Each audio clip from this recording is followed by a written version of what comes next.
আকাশবাণী খবর পড়ছি সুমন মুখোপাধ্যায়। এখনকার বিশেষ বিশেষ খবর হলো, প্রধানমন্ত্রী আজ দিল্লিতে গ্রামীণ ভারত মহোৎসব 2025-এর উদ্বোধন করে গ্রামগুলিকে বিকাশ এবং সুযোগের এক গতিশীল কেন্দ্র হিসেবে গড়ে তোলার আহ্বান জানিয়েছেন।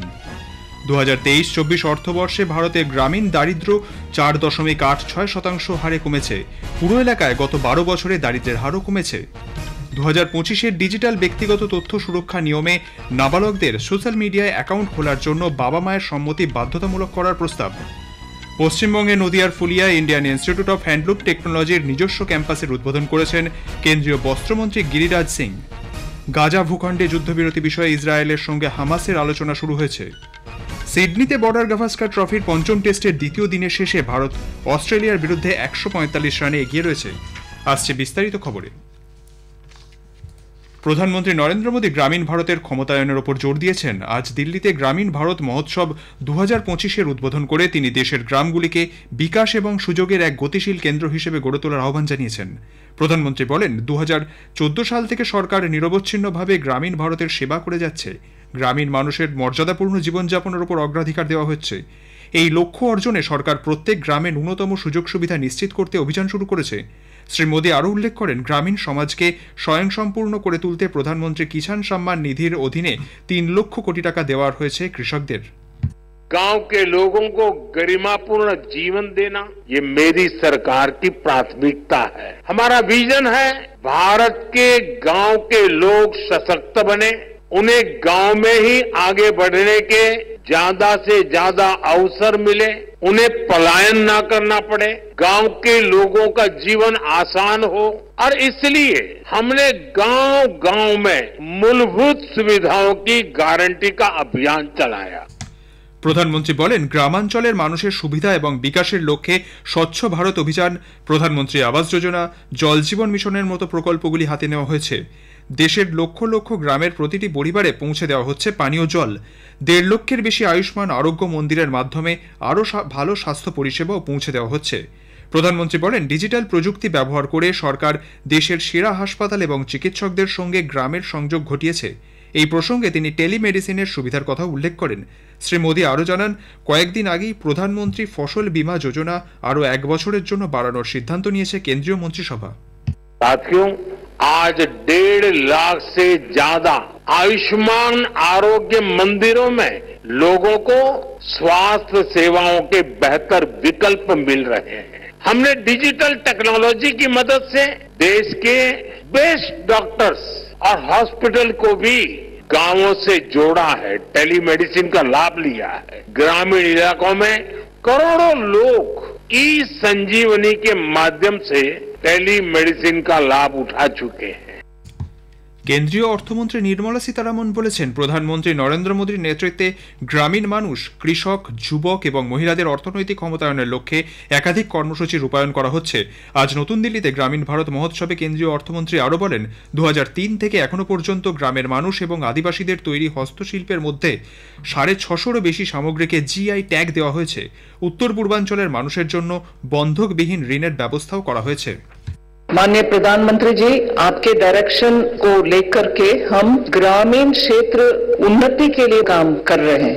आप 4 वर्ग बोल रहे हैं, गरीब, युवा, किसान और नारी।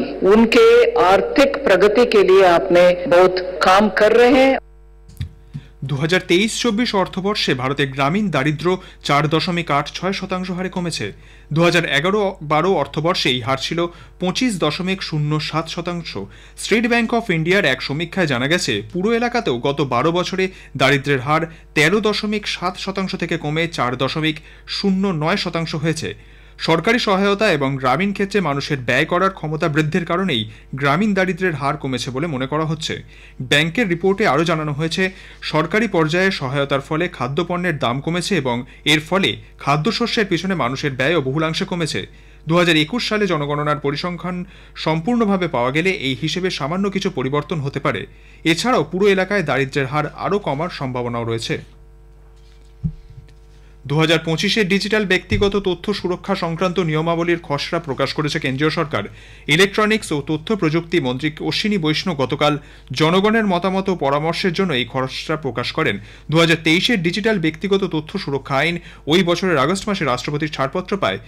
প্রস্তাবিত নির্দেশিকায় শিশুদের জন্য সোশ্যাল মিডিয়া অ্যাকাউন্ট খোলার জন্য বাবা মার বাধ্যতামূলক সম্মতির কথাও বলা হয়েছে। বিদেশমন্ত্রী ডক্টর এস জয়শঙ্কর গতকাল নতুন দিল্লিতে মালদ্বীপের বিদেশমন্ত্রী ডক্টর আবদুল্লাহ খালিলের সঙ্গে বিভিন্ন দ্বিপাক্ষিক বিষয়ে আলাপ আলোচনা করেন। তিনি ভারতের প্রতিবেশী প্রথম এবং ভীষণ সাগর কর্মসূচির আওতায় মালদ্বীপকে সবরকমভাবে সহযোগিতার আশ্বাস দেন। ওই দ্বীপরাষ্ট্রের সঙ্গে সম্পর্ক স্থাপনে ভারত যে যথেষ্ট গুরুত্ব দিয়ে থাকে সে বিষয়ে বৈঠকে জোর দেন জয়শঙ্কর। মালদ্বীপের রাষ্ট্রপতি ডক্টর মোহাম্মদ মইজুর গত অক্টোবরে ভারত সফরের সময় যে সমস্ত বিষয়ে ঐক্যমত হয়েছিল সেগুলিও পর্যালোচনা করা হয়।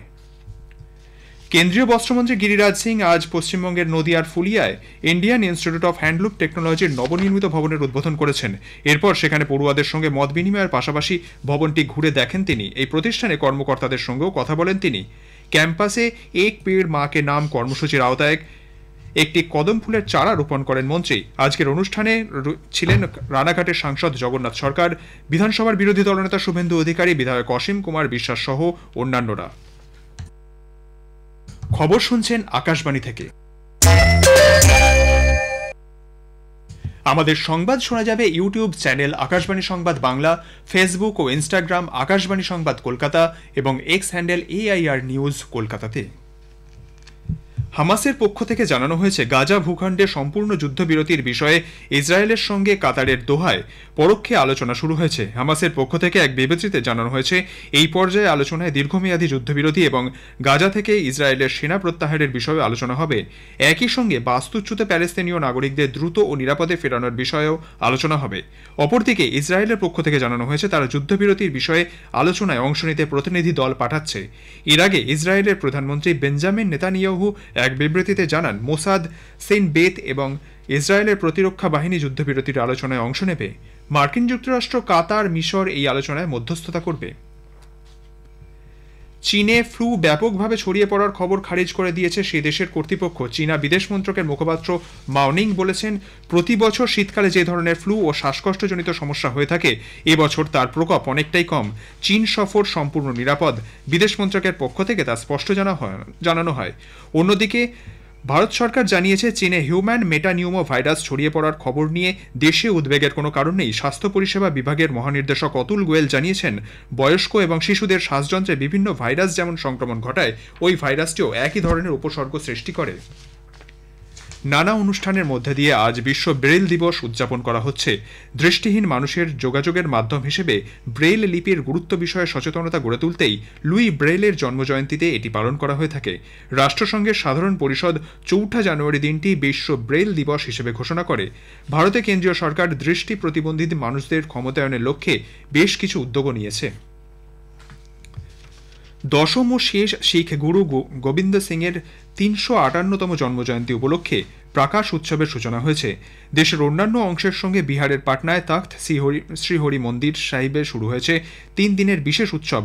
এই তখ্ত শ্রীহরি মন্দির সাহিবই হল খালসা পন্থের প্রবর্তক গুরু গোবিন্দ সিংয়ের জন্মস্থান। আজ সকালে বিশাল শোভাযাত্রার মধ্যে দিয়ে উৎসবের সূচনা হয়। প্রধানমন্ত্রী নরেন্দ্র মোদীর পক্ষ থেকে আজ কেন্দ্রীয় সংখ্যালঘু বিষয়ক মন্ত্রী কিরেন রিজিজু আজমেরে খাজা মঈনুদ্দিন হাসান চিস্তির দরগায় চাদর চড়াবেন। বিজেপির সংখ্যালঘু মোর্চার সর্বভারতীয় সভাপতি জামাল সিদ্দিকী মন্ত্রীর সঙ্গে থাকবেন। খাজা গরিব নওয়াজের 813তম উর্স গত বুধবার শুরু হয়েছে। চলছে দরগায় প্রার্থনা এবং চাদর চড়ানোর পালা। আসছে খেলার খবরে। সিডনিতে বর্ডার গাভাস্কার ট্রফির পঞ্চম টেস্টের উত্তেজনাপূর্ণ দ্বিতীয় দিনের শেষে ভারত অস্ট্রেলিয়ার বিরুদ্ধে 145 রানে এগিয়ে রয়েছে। 1 উইকেটে 9 রান নিয়ে আজ দ্বিতীয় দিনের খেলা শুরু করে অস্ট্রেলিয়া। 181 রানে তাদের প্রথম ইনিংস শেষ করে দেয়। View Webster 57, Steve Smith 33 run করেন। মোহাম্মদ সিরাজ, প্রসিদ্ধ কৃষ্ণা 3টি করে, অধিনায়ক জসপ্রীত বুমরা ও নীতিশ কুমার রেড্ডি 2টি করে উইকেট নিয়েছেন।